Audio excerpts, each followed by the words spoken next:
Welcome to the Salmon Runs YouTube. Enjoy the video. You begin by checking Chrome and system policies because incognito is often disabled by a policy, not a bug. Open Chrome, //settings/help to update Chrome. Make sure you have admin rights.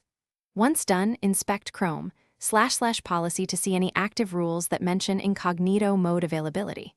If a policy exists, you'll need to remove or override it using Group Policy Editor on Windows, plist on Mac OS, or a registry key. This direct approach stops guessing and targets the root cause immediately. Now you remove the policy that disables incognito. On Windows, open Group Policy Editor or Registry Editor and set incognito mode availability to 0 or delete the key.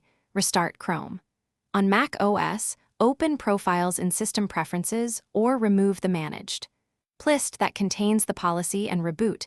Make sure to clear caches if needed. On Linux, delete the JSON in /etc, /opt/chrome/policies/managed and restart the browser. These steps re-enable. Finish by confirming incognito opens. Use the keyboard shortcut Ctrl-Shift-N or CMD-Shift-N and check Chrome //policy to ensure no rule remains. If the setting reappears, scan for enterprise device management, a corporate MDM, or remnants of a managed profile. Those override local changes.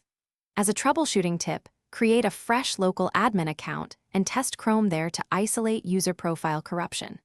If needed, reinstall Chrome after exporting bookmarks and passwords. This clears persistent config files that can reapply the block.